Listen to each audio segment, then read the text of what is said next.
So my name is Liz Drexler Hines, and I'm Director of Student Wellness Education. Please make sure to follow us on Instagram at HC_Swellness.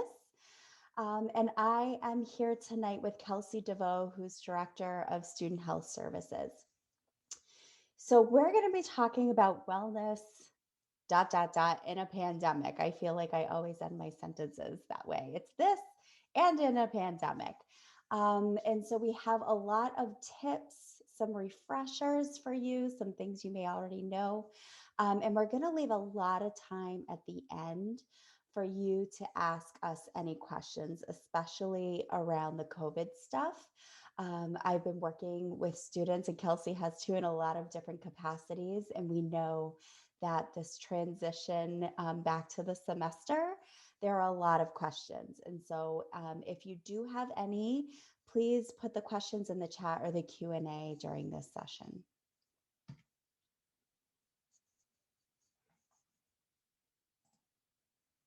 Okay, so just a little bit about my office. So some of you may formally know my office as the Office of Student Wellness Programming.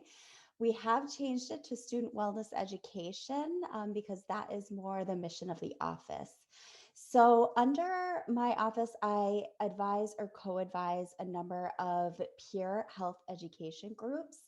And these are great ways to be involved if you're interested in public health or the health and wellness of your peers and your classmates on campus. Please follow them. You can email me if you're interested, and I'll talk about them a little bit more. So Holy Cross SRCs, they focus on mostly substance use education and harm reduction. And so, the SRCs aren't the party police. And everybody makes different choices around substance use in that group, but they're really out there to put education out to everybody. If you're going to choose to use to be safer, and if you don't, there's lots of options and ways to connect with people who are making the same choices. The relationship peer educators, the RPEs, raise awareness and confront rape culture and promote consent and healthy relationships. So you will see them also out and about in the next few weeks. If you remember your bystander education as a first year student, they are the ones to do that. And they work very closely with the Title IX office as well in partnership to help navigate all of the policies and the changes and resources on campus. HC Twist is a group of student athletes who work on substance use education, like the SRCs.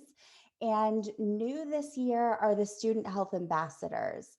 And some of you may have seen my emails about them, but please look for them on campus. They should be out and about and identified starting Wednesday.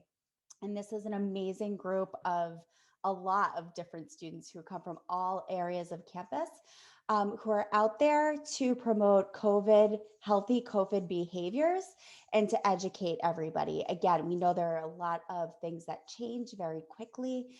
The student health ambassadors are here to stay on top of everything, and they also will have extra masks and sanitizer and other fun things. If you're in need, you can just find one and ask.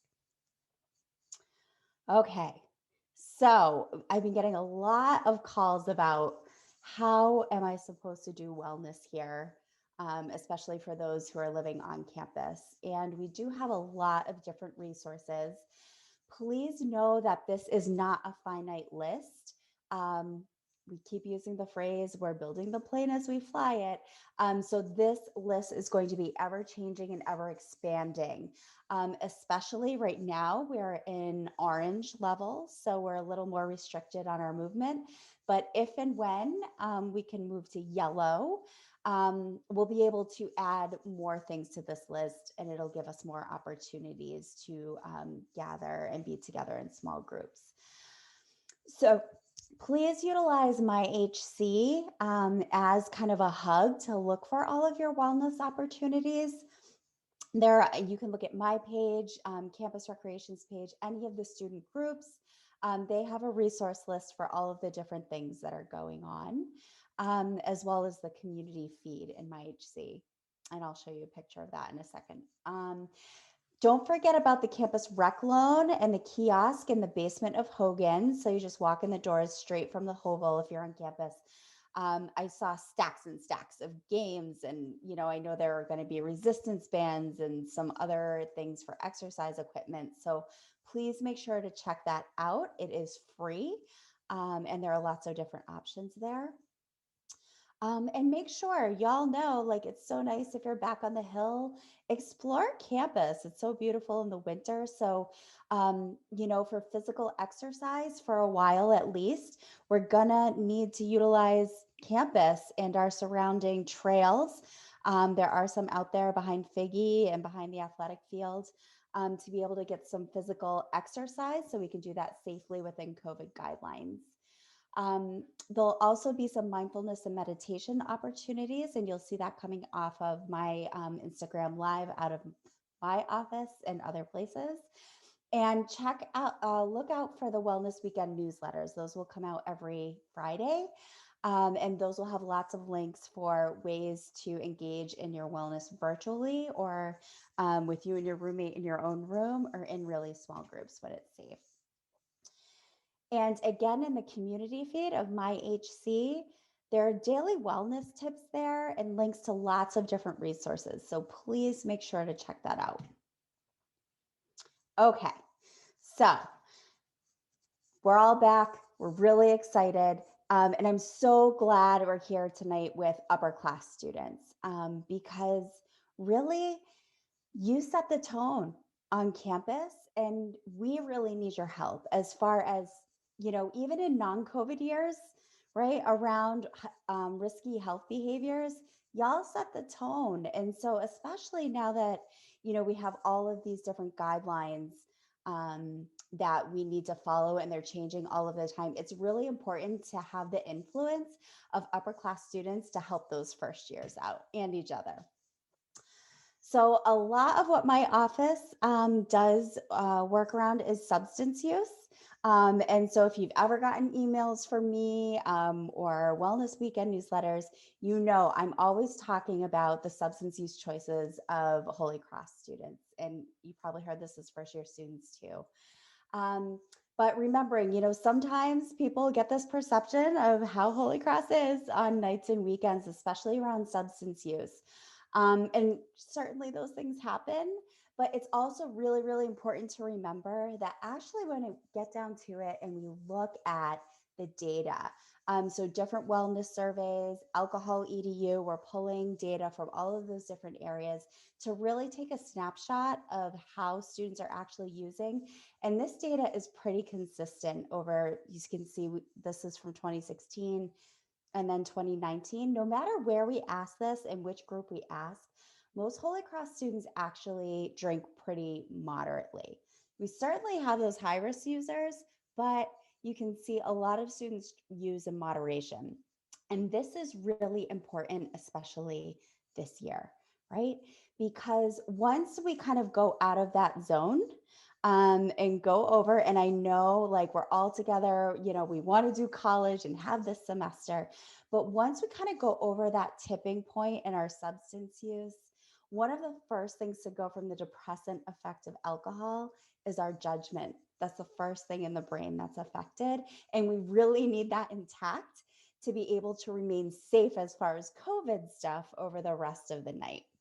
So just some quick refreshers. Talk about standard drinks are a key to the formula if you're going to choose to use to be safer. And one of the things when I see students, students who are transported to the hospital usually have to come and see me for an educational session. Hard alcohol is usually the culprit most of the time because students overpour. We're not using a shot glass to measure our standard drinks and checking our BAC. So it's really important if that's going to be a choice for you. And we also want to remain COVID safe to really think about, if I'm drinking, how can I measure a standard drink? Okay. So remembering you can use solo cups for those if you're going to use. That bottom line right there is actually just a teeny bit under what one standard drink of liquor is. And also my favorite, pretty solid amount of chocolate syrup to make the perfect chocolate milk. So whatever your choice is, solo cup is great. Knowing what your BAC is ahead of time is going to be really key this year. A little planning ahead is going to go so much further. So if you can stay, you can use alcohol.org has a really fantastic BAC calculator.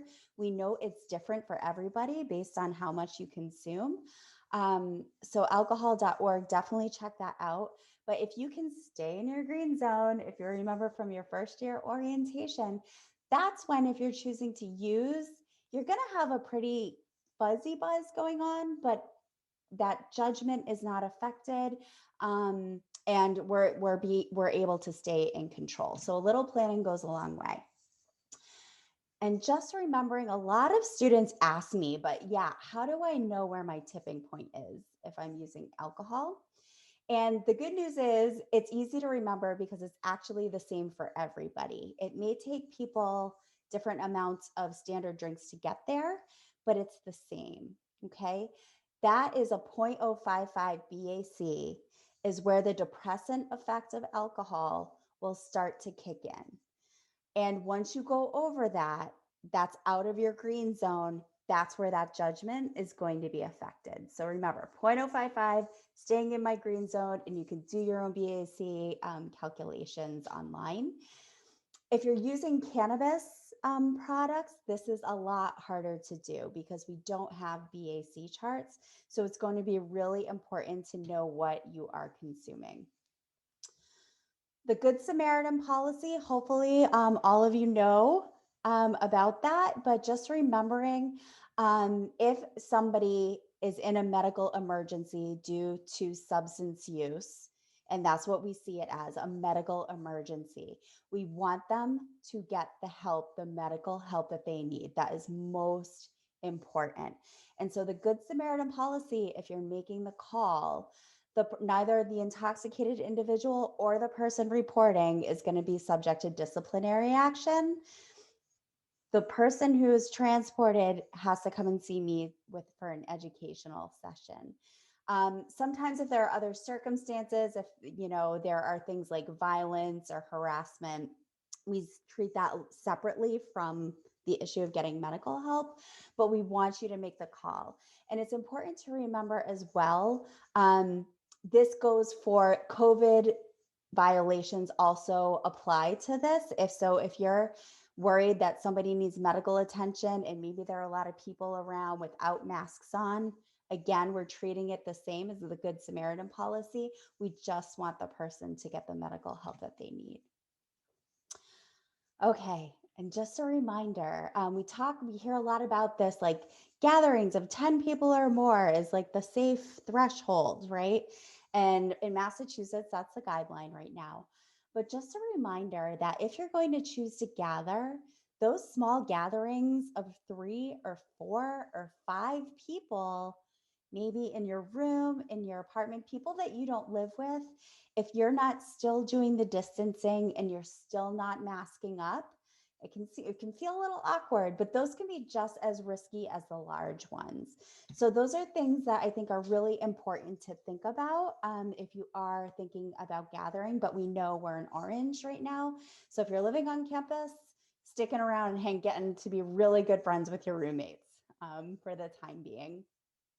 And I love this SMART analogy when you're thinking about just getting around people in general. And I will post this on our Instagram as well. But we know keeping your distance, keeping masks on as much as possible. So even if you're eating or drinking, like take the bite, take the sip, try to keep the mask on. Keep the air fresh. So good ventilation or keep it outside is actually best. Keep it as small as possible and limit your time around others that you don't live with. And the last thing is to really think about that we're at the beginning of the semester. Have the talk with your roommate. Come up with some house rules now before we really get into the semester. And then maybe somebody's boundaries have been crossed more than once and we're feeling really awkward and, emotions are elevating. So talk about this stuff now. Okay. Thinking about what are your absolute no's? Like, what are my boundaries that, like, I am not willing to negotiate around people coming over or us going somewhere else. That's important to talk with your roommates about. Um, Thinking about guests, how do you navigate those things? What will you do if, something, a rule that you kind of all came up with for a house rule is violated or somebody feels uncomfortable? How are you going to handle that? Is there a plan in case somebody gets exposed or is a close contact for COVID-19? So talk about these things now. I'm sure you're hearing this from RAs as well, but I can't emphasize that enough. Okay, and thanks for listening to me, and we will move on to Kelsey. Thank you, Liz. All right, hi everyone. I'm Kelsey DeVoe. I'm the Director of Health Services. I'm sure you're all familiar with my name from all the emails we've been sending. I have a couple slides, but I'd really love to hear questions. So continue to use that Q&A function, and we'll get to questions at the end.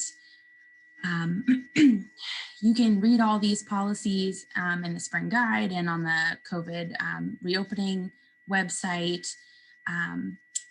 So I'm going to try not to talk too much because I really want to hear what you guys are wondering about and the questions and concerns that you have. So feel free to use the Q&A while I do these few slides. So health services, we're here Monday through Friday, 9 to 5.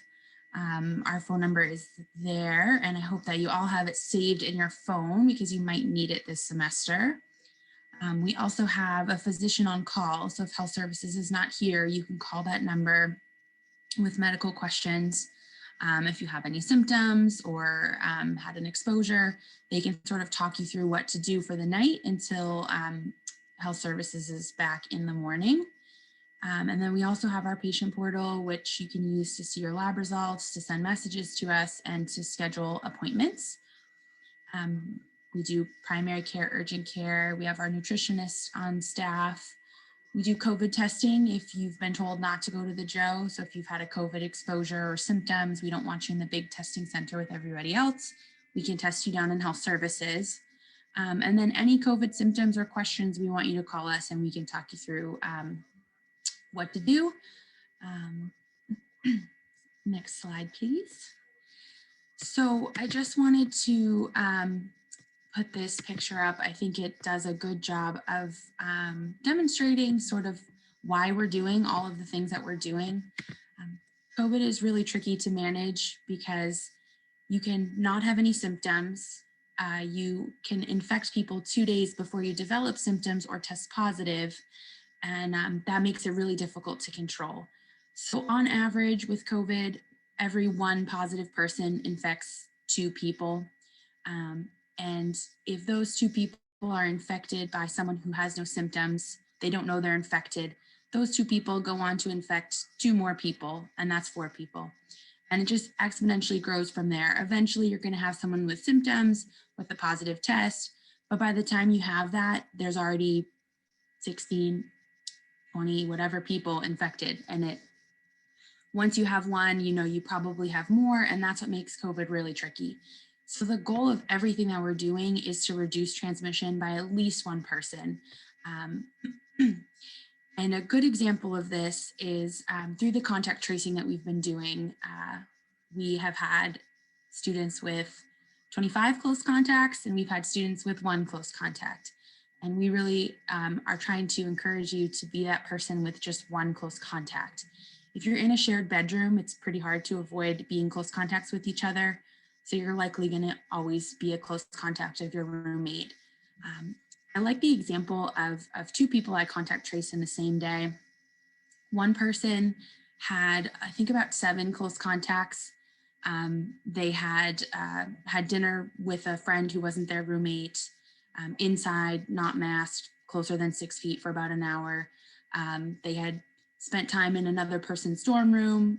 So there was 4 people in that dorm room, no masks, closer than 6 feet. And they had, a handful of close contacts. I had another student I talked to just after that who was just as social as this person, but had 0 close contacts.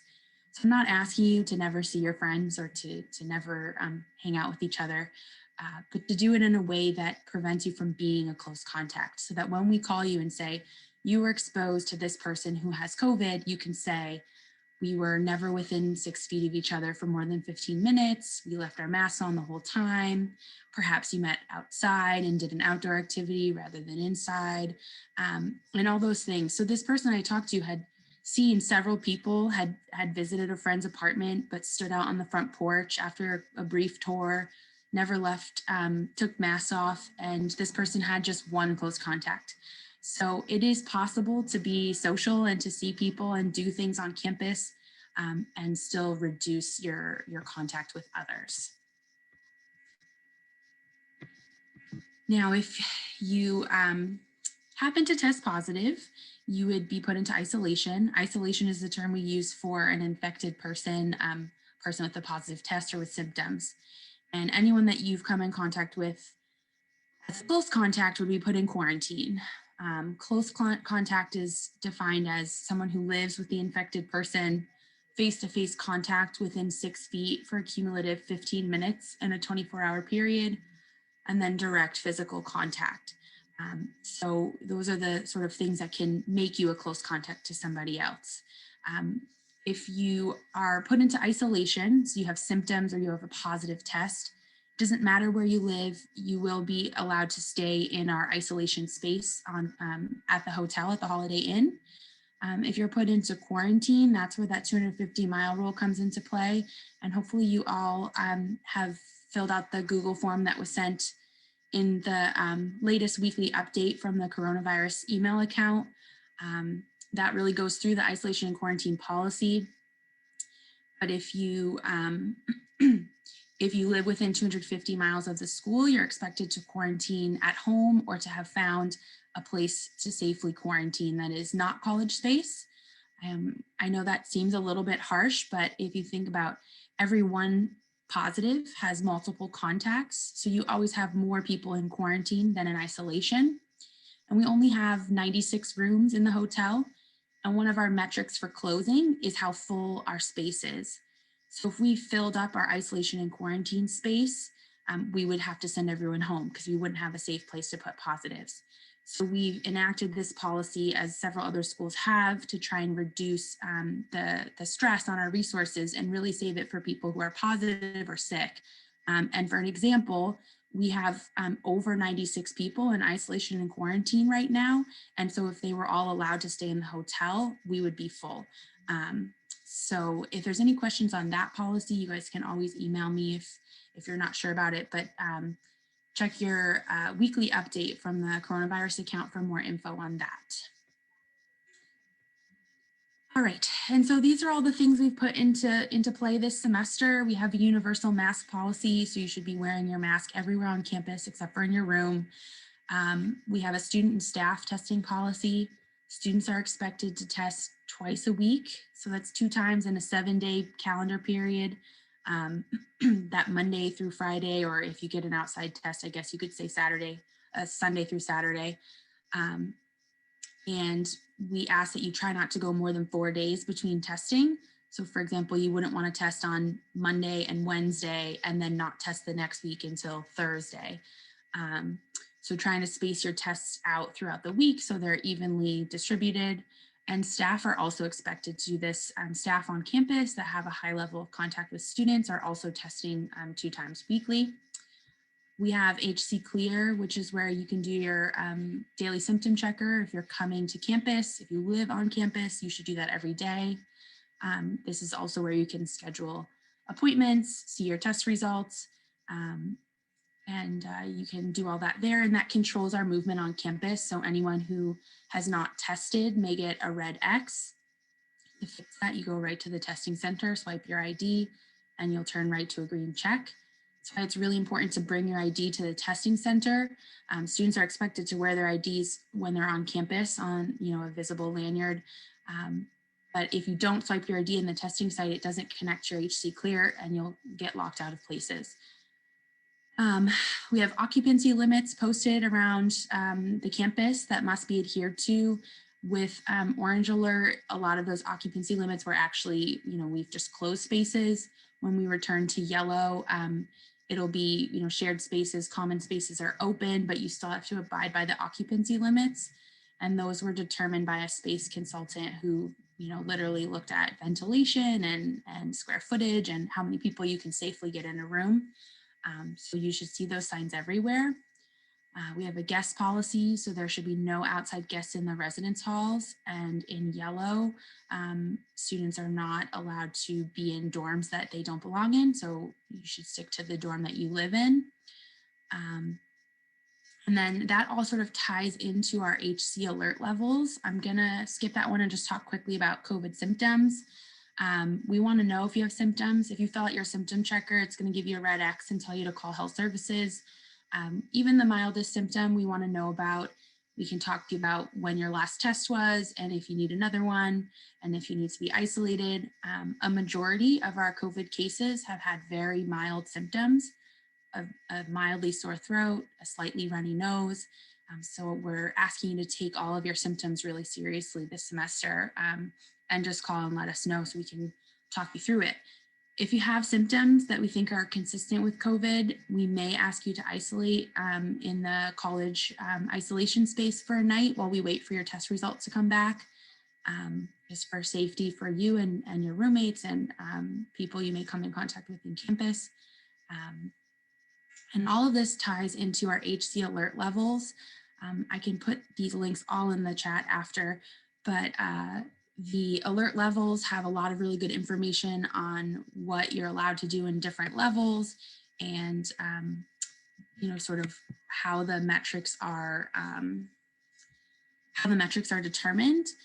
There was a question in the chat about when do we think we're going yellow. Our numbers are looking good after move-in, which is great. So we meet 3 times a week and we meet tomorrow morning and we'll talk about going to yellow at that point and you'll hear right after that meeting if that's the decision we make. Our numbers are good. Things to remember, our testing compliance right now is pretty bad because students are just getting here. So obviously you may not have had time to get 2 tests weekly, but testing compliance plays into our metrics. So make sure you're getting your tests. And then also Worcester's numbers play into our metrics, and Worcester is very solidly in the red. The city of Worcester is one of the highest in Massachusetts for COVID rates. So if you're going off campus or you live off campus, you need to be really cautious. Worcester and the surrounding sort of area is the thing that could possibly put us back into orange if, there's a lot of our students out in the city, interacting unsafely. All right. So that was my really quick speech here. I'm gonna pull up the question and answer and feel free to keep dropping things in there. All right, so we answered about going yellow. During the yellow alert level, if we go to yellow, how many guests can a 6-man room have? So again, I'm gonna put this in the chat for everyone.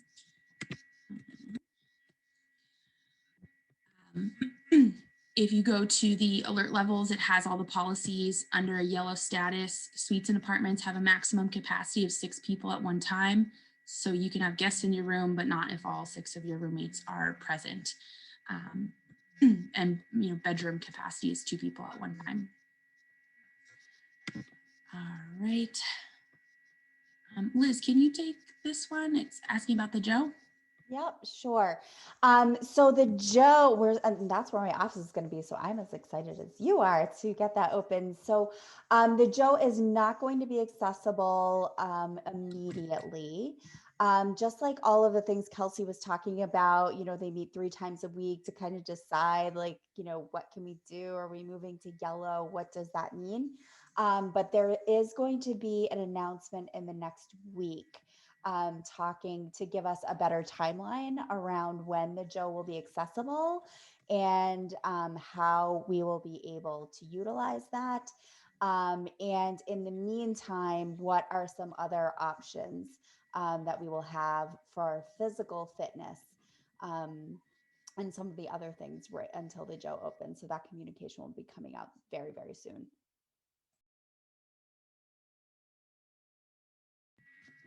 Thanks, Liz. So there's been a couple questions about the quarantine and isolation policy that I mentioned. If you test positive, you're not required to go to the hotel. We encourage you to, because you could infect others. You're actively contagious. If you have a safe way to get home and a safe place to isolate at home, you are welcome to go home. Obviously, you would not want to travel far distances. You would not want to take public transportation, and you wouldn't want to go to a place where you would be sharing space with others. So if you didn't have your own bedroom and bathroom at home, we really wouldn't recommend you to go home, but we can't, you could if you wanted to. And then on the flip side, if you feel you don't have the ability to safely isolate or quarantine at home, you can email me, and we have a process for that. Email in the chat. And we can talk about that. We're trying to really ask students to, if you feel you can't safely quarantine at home, talk to your family about any other option you may have. As I explained earlier, the better that we can preserve our isolation and quarantine space, the longer we'll be able to keep our metrics in a good place. And speaking of our metrics, there's a question here about if the infection rate is going down, as are the number of active cases, why is isolation capacity so low? Why is it lower than when we had a higher infection rate and higher number of cases? So that's a great question. And you've obviously been looking at our dashboard, which is great. So our isolation capacity is fairly low right now because we have many positives who have chosen to stay in the hotel. Which is what we would like to use it for. And you'll see that our quarantine capacity is fairly high because we've had a lot of students go quarantine at home. So we're not worried about our isolation capacity. We're happy that these students have chose to stay in the hotel where it's safe for them. And in the beginning of this semester, and over January break and those sorts of things, we did have more of our positives choosing to go home. Whereas now that students, I think, are seeing what isolation is like at the hotel, more students are staying. So that's why our capacity looks that way.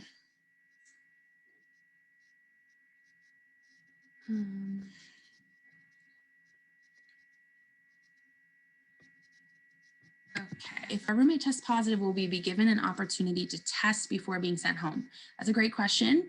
Yes. So if someone tests positive, they first receive an email telling them that they're positive and sort of stay where you are, put your mask on. And then the isolation and quarantine coordinators will call you. So that's someone from the school, and they'll gather all your close contacts. And then we go through the list. As you can imagine, this does take some time. So I ask if you are positive or if you think that you are close contact to really not panic. We will reach out to you, and you're welcome to call health services just to check in with us. But it does take time to get through all these phone calls. So if you think you are a close contact, you would just want to stay in your room, put your mask on and wait. If you're being sent home to quarantine, you can come to health services before you go home for a test. If you live close enough to school that you can drive back to health services, you can come back to health services during your quarantine for testing. So we are happy to do that. In health services, we do testing in the Loyola Fitness Center, which is, around the back of Loyola.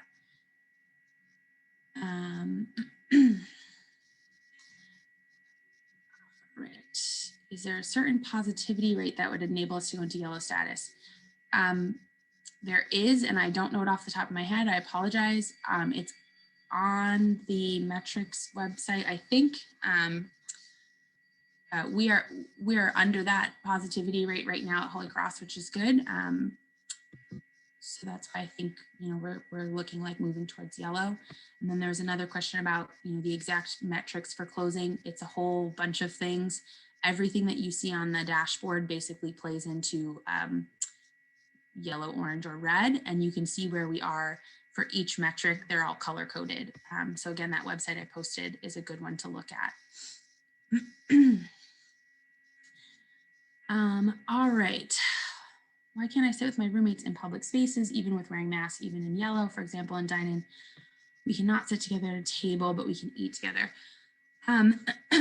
The occupancy limits in the spaces are based, as I said, on a whole bunch of factors: the flow in the space, the social distancing of the space, the ventilation, all of those sorts of things.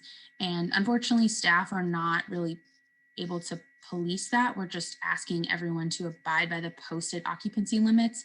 And so, even though you guys know that you are close contacts of each other, the people around you don't know that. So we just ask that you continue to abide by those occupancy limits that are posted. This in yellow, the study spaces and common rooms do open back up. So there will be places for you to sit with your roommate and sit with friends. I've seen people in Hogan sitting side by side, not facing each other, but facing out, and masks on and studying together, but socially distanced. So there's spaces where you can manage that safely.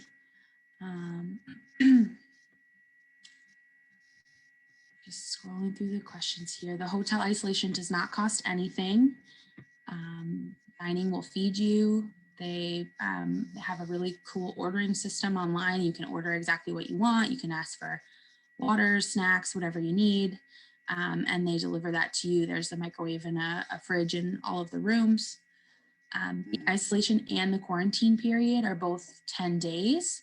The isolation period is 10 days as long as you're not having symptoms. On the 10th day, you can come back to campus on the 11th day. For quarantine, it's a little bit trickier. It's 10 days from your last day of contact with the positive. You have to test negative on day 8 or later to come back on day 10, and you have to obviously not be having any new symptoms. If you get put into quarantine, we walk you through all this. We help you in health services set up all the testing and all of that. If you're in the hotel, we come and test you. If you're close to health services, you can come to health services and test you, and we help you figure all that out. Students are not allowed to remain in the residence halls if they're positive or a close contact, even with a single room or bedroom. There's really no way to monitor that the quarantine and isolation is really being adhered to, and it's not safe for the other people in that residence hall on that floor. If someone tests positive and they live off campus, can they isolate at the hotel, or do they have to stay in their home? Off-campus students are also allowed to isolate at the hotel, regardless of if you're a commuter accessing campus or an off-campus apartment. You can stay in the hotel if you're positive. If you're a close contact, it would depend on where your permanent address is. In a code yellow, will we be able to eat in Kimball? I'm going to pull up the dining. I think yes, although I think it's fairly limited seating. I think it's the occupancy limits are in the 200s, which Kimball normally can seat a lot more than that. Okay, so many good questions, guys. Oh, this is a good one. If a student receives an invalid COVID test. So we've had a lot of those recently. And I'm sorry to be gross, but the most common reason for an invalid test is that there's too many solids on the swab. And by solids, I mean boogers. So when you do your swab, if you notice that there's like a lot of stuff on it, you should ask the testing site for a new swab and they'll have you do that. In the winter, everyone has like a runny nose, and so that's why they ask you to blow your nose before you come to the testing site. And if you haven't, they ask you to do it in the testing site. So that's the most common reason for an invalid test result. And it's in the fall semester, our invalid test rate was about 1%. And in this past month, we've been about 2.5%. And all across Massachusetts, they're seeing that higher invalid rate related to everyone having runny noses. If you test positive, we will transport you to the hotel to isolate. We'll coordinate all of that for you.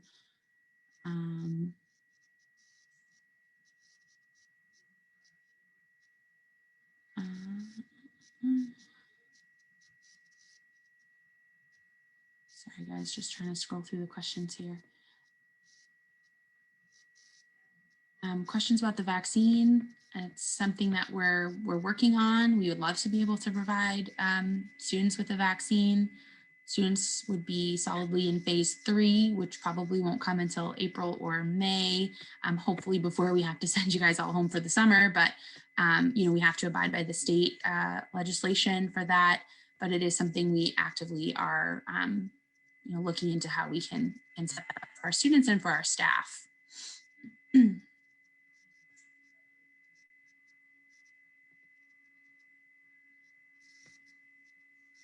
Kelsey, can you talk about if people are vaccinated, what they need to do? Because we're getting a number of students who already are because they're first responders. Yes, so for now, we have not changed our protocols for students who have been vaccinated. There is a lot of research happening. There's still about a 5% chance of COVID infection, so we want you to keep testing. There's also not a lot of data on if vaccinated individuals can transmit COVID. So if I'm vaccinated and I see Liz, who's unvaccinated and has COVID, and I get it, I might not get sick because of the vaccine, but can I give it to other people? We don't know that yet. So that's why we're still quarantining if you're exposed, although there are a lot of states who are looking at changing that. So we're waiting for Massachusetts guidance. For right now, if you're vaccinated, you definitely should upload your vaccine to your patient portal so we know, but still following all the same protocols as the rest of campus.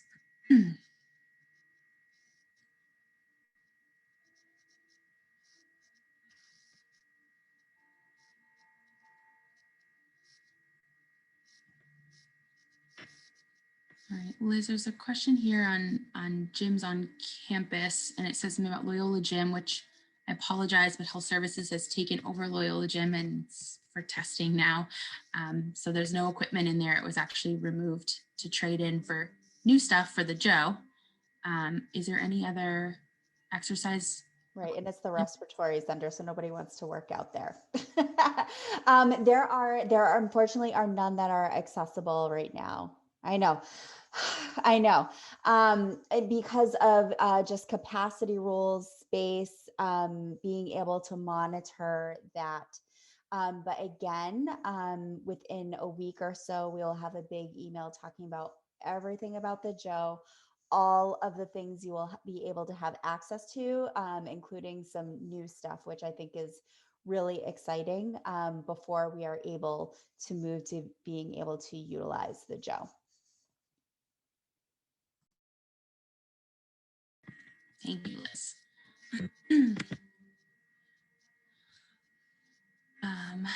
Okay, there's been a couple questions on if you're in isolation and you get sick, what happens? Health Services calls you every day, checks in on you.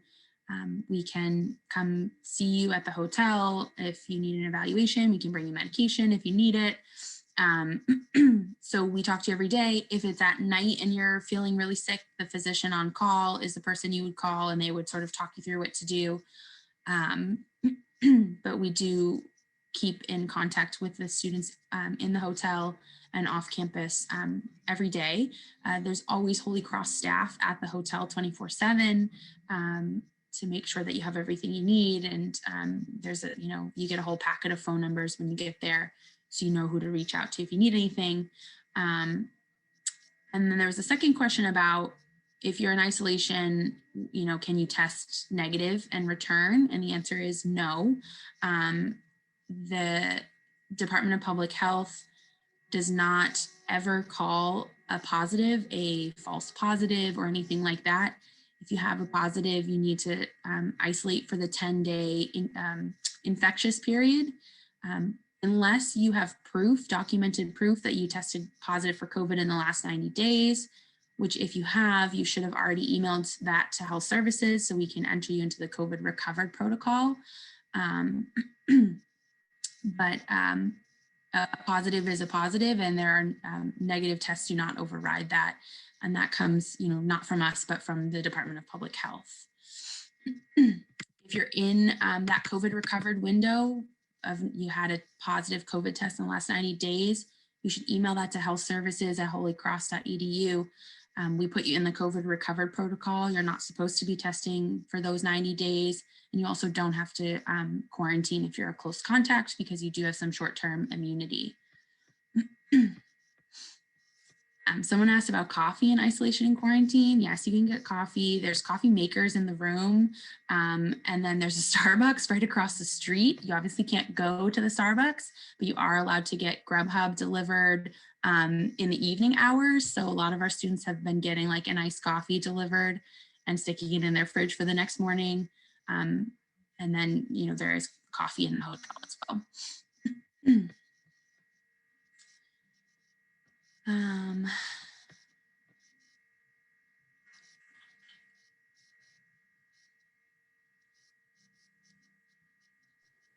I love the question about school spirit, and I know this is a lot, and these are not normal circumstances, and we're, faculty, staff, everybody, administration, we're right in it with you. And so I hear you, because a lot of times, we're very focused on, just trying to get everybody onboarded with all of these things because we have so many questions. And so I hear you. And so, the spirit is up to all of us. And so please engage. And I think I was on my HC, and I think I saw something like over 200 meetings and programs and things to get involved in. So please connect with each other around that. And,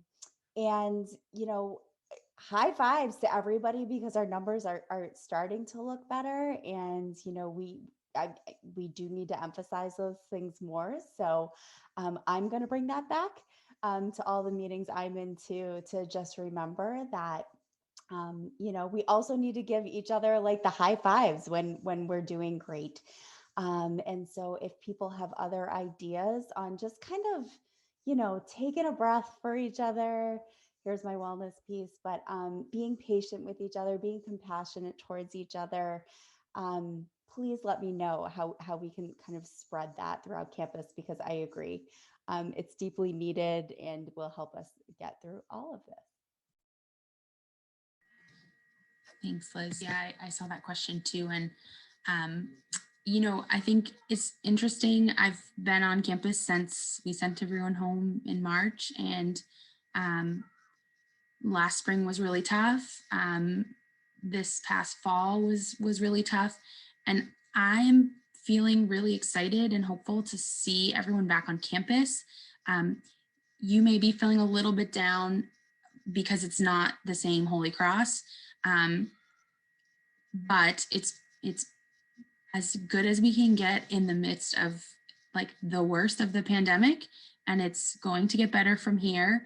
And I hope that that you can take from me that I'm really happy to have you guys all here, and am working my very hardest to keep you here.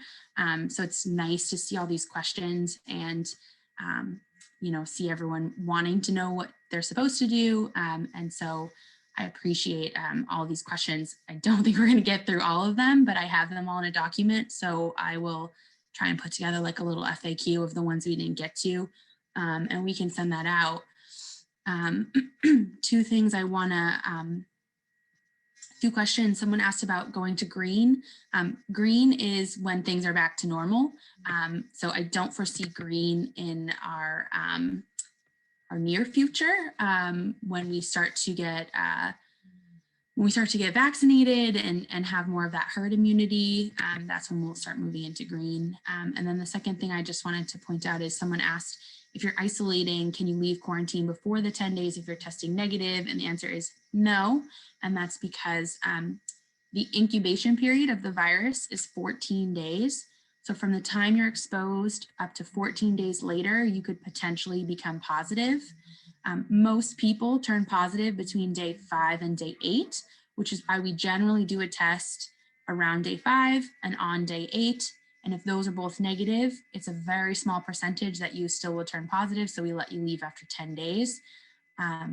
Any earlier than that, it's still a pretty high percentage that you can convert to positive still. And in a congregate setting like we live in, we just don't want to take that risk. So it's the full 10 days, even if you're testing negative.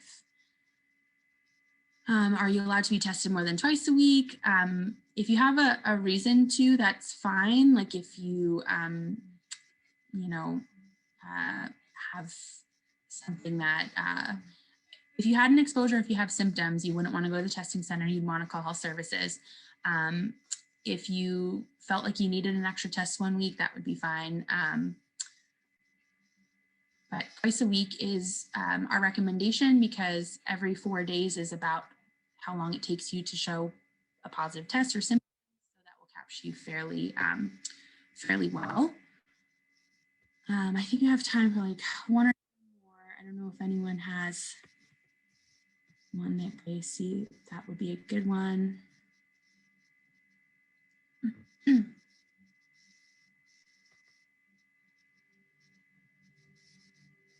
If you're positive, you do not need a test before you come back. Like I said, you will not test for the next 90 days.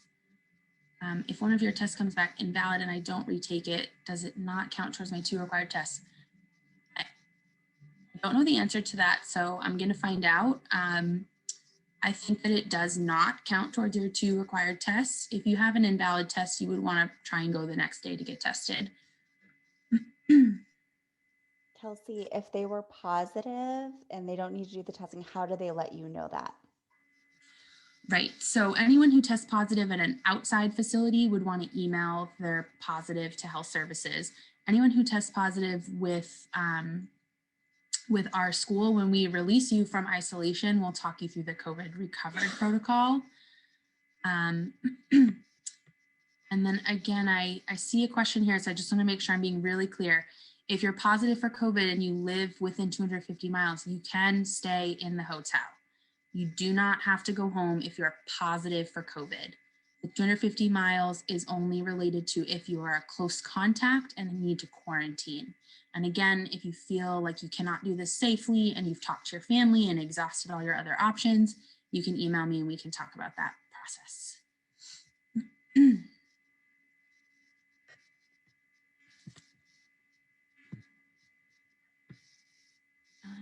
All right.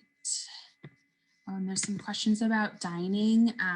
Dining has their COVID operations page, which goes through all of the, I'm going to drop that in the chat. It goes through all of the sort of openings and how things will be. So most places for dining are now open besides, I think, Cafe Babel, and I think that's actually the only one that's closed.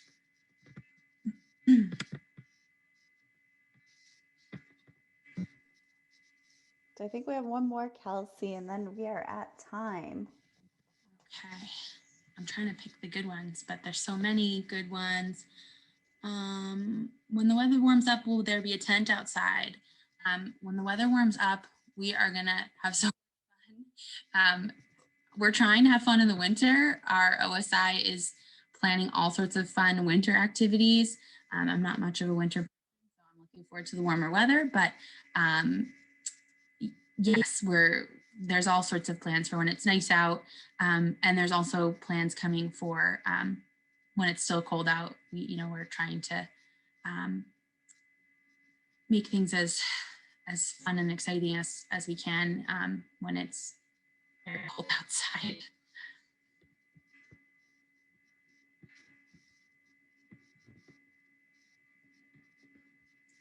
There's still a lot of questions in here, so I'll go through these and can send out emails on the ones that I want to make sure everyone has answers to.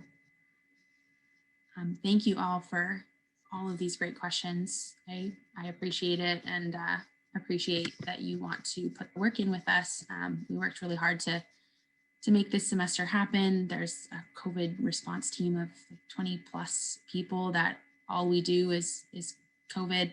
And it's really nice to see everyone here and that we got through move-in successfully and our numbers are improving. So it's really been nice to see that. Thanks, Kelsey. And just remember, there are just so many things and they're changing all of the time. So please always check the COVID website on the Holy Cross website because that's where everything goes. Any of the changing information. But you can also check out my office on Instagram. SGA is also a fantastic resource who kind of elevate the important things that you need to know and kind of break it down into shorter shorter messages. So please check those out. And also, if you have other questions, COVID related questions, you can always contact, like Kelsey said, health services. Coronavirus at holycross.edu is another great email to send your questions to. We just want to make sure everything is answered. So with that, thank you so much, everybody. Wishing you a happy and a healthy start to the semester, and hopefully we can all stay that way. Have a great night. Thanks, everyone.